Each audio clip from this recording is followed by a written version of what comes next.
L'objet de cette séance est de présenter les principaux ou les types d'apports effectués par les actionnaires ou les associés à une société à l'occasion de sa création.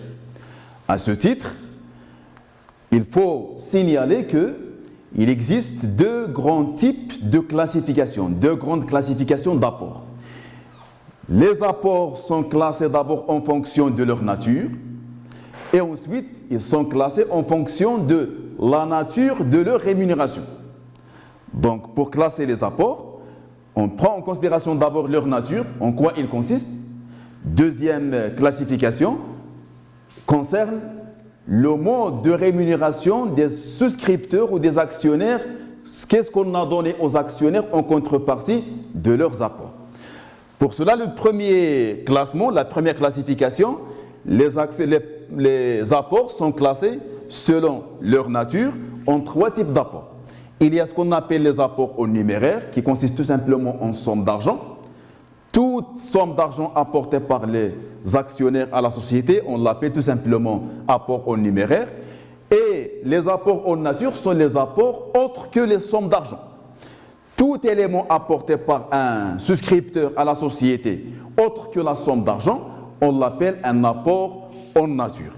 Et donc les apports en nature et les apports en numéraire se complètent mutuellement. Le troisième type d'apport, c'est ce qu'on appelle les apports en industrie. Les apports en industrie consistent tout simplement en connaissances, compétences, savoir-faire, les relations, l'expérience d'un associé qu'il décide d'apporter à la société. Et donc, dans ce cas, ce n'est ni une somme d'argent, ni un bien comme les apports en nature, c'est tout simplement des savoir-faire, des connaissances, des compétences, des relations, des services qu'un associé ou qu'un souscripteur décide d'apporter à la société, ou qu'une personne quelconque décide d'apporter à la société. La question qui se pose, quel est l'intérêt de cette distinction? Pourquoi a-t-on besoin de faire cette distinction entre apport en nature, apport en numéraire et apport en industrie? Eh bien, tout simplement parce que d'abord, il y a des conséquences sur la libération. C'est que lorsque dans le capital d'une société, il y a des apports en nature et des apports en numéraire, les apports en nature doivent être intégralement libérés à leur souscription. Par contre, les apports en numéraire peuvent être partiellement libérés à leur souscription. Voilà le premier intérêt. Deuxièmement, les apports en industrie ne figurent pas dans le capital. C'est que ce sont des apports dont l'évaluation est très difficile et donc ils ne font pas partie du capital de la société et ils sont même strictement interdits dans certaines formes de société. Dans certaines formes de société, les apports en industrie sont strictement interdits. La deuxième classification, c'est celle qui distingue ou qui classe les apports en fonction de leur rémunération, en fonction de la nature de leur rémunération. Qu'est-ce qu'on a donné aux actionnaires en contrepartie de leurs apports? À ce titre, il faut distinguer les apports purs et simples, des apports à titre onéreux et des apports mixtes. Les apports purs et simples sont tout simplement des apports dont la rémunération porte sur des droits sociaux, des titres, soit des actions, soit des parts sociales, en fonction de la forme juridique de la société.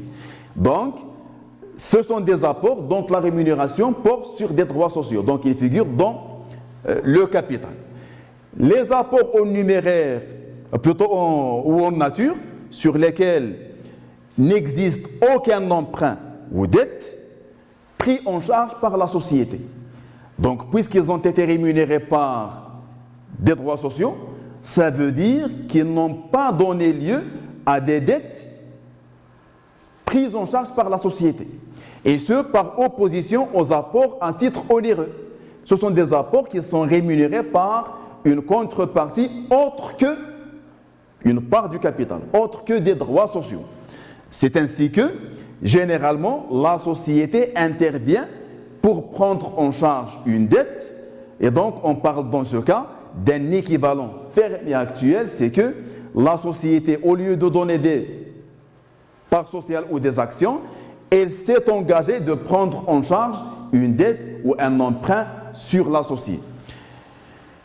Ces apports à titre onéreux n'interviennent pas dans la formation du capital, ce qui est tout à fait normal puisqu'on n'a pas donné en contrepartie des titres sociaux, donc automatiquement, ce sont des apports qui ne figurent pas dans le capital. Et, à titre d'exemple, les apports ou l'apport d'un immeuble, simultanément avec un emprunt dont le capital restant dû est égal à la valeur d'apport de cet immeuble. Imaginez le cas d'un souscripteur, de quelqu'un qui veut devenir un associé dans une société ou un actionnaire, qui a apporté un immeuble qu'il avait acquis à crédit auprès d'une banque, par exemple, et que la valeur d'apport de cet immeuble le jour de la création de la société est strictement égale au capital restant dû par l'actionnaire à la banque sur l'emprunt. Donc il a apporté un immeuble dont la valeur est égale à 1 million de dirhams et simultanément, le même jour, la dette restant due sur l'immeuble à la banque est égale à 1 million. Donc dans ce cas, l'immeuble apporté à la société représente un apport à titre onéreux parce que la société s'est engagée de prendre en charge l'emprunt bancaire, donc la dette envers la banque, et elle n'a pas donné en contrepartie des droits sociaux. Les apports mixtes sont des apports en partie purs et simples et en partie à titre onéreux. Donc ils sont en partie rémunérés par des droits sociaux, des actions ou des parts sociales, et en partie rémunérés par la prise en charge d'un passif par la société. À titre d'exemple, on peut imaginer un immeuble, quelqu'un qui a apporté un immeuble dont la valeur, le jour de l'apport, est égale à 800 000, et c'est un immeuble qui est grevé d'un emprunt bancaire, une dette envers la banque, dont le montant s'élève à 300 000.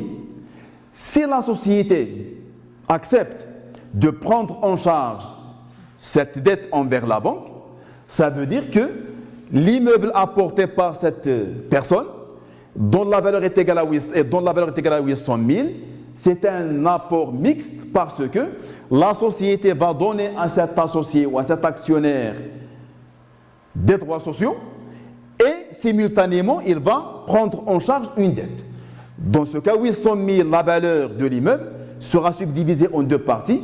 500 000 sera rémunéré par des droits sociaux, et donc c'est un montant qui représente un apport pur et simple, et 300 000 il sera représenté par des apports à titre onéreux parce que ils sont pris en charge, c'est une dette qui sera prise en charge par la société. Quel est l'intérêt de cette classification? Cette classification entre apport pur et simple, apport à titre onéreux et apport mixte est très importante parce qu'elle a des conséquences sur le plan fiscal. Ce qu'on va voir tout à l'heure lorsqu'on présentera les aspects fiscaux de la création ou des apports. Mais pour le moment, gardons tout d'abord cette classification. Alors, à titre d'exemple, au niveau des apports mixtes, supposons une société qui, au moment de sa constitution, a reçu les apports suivants. Un matériel de production, 500 000, lot de marchandises, 400 000, avoir en banque, 100 000, dette envers divers créanciers, 250 000. Si on veut calculer et classer les apports en fonction de leur nature fiscale en apport pur et simple, apport à titre onéreux et apport mixte, c'est la valeur de l'ensemble des éléments apportés. Le matériel, le lot de marchandises et l'avoir en banque. C'est la valeur globale des éléments apportés. L'apport pur et simple, son montant est égal à la différence entre l'apport mixte, l'apport global, et la dette envers les divers créanciers, soit 250 000.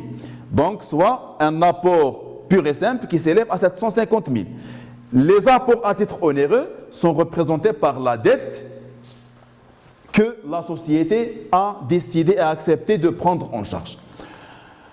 Les aspects fiscaux, brièvement, c'est que les apports, normalement, sont soumis au droit d'enregistrement. Sauf que la loi, dans les conditions actuelles de la loi, plutôt le Code général des impôts, il stipule que les apports purs et simples, qu'ils soient des apports en nature ou des apports en numéraire, les apports qui figurent dans le capital sont exonérés des droits d'enregistrement.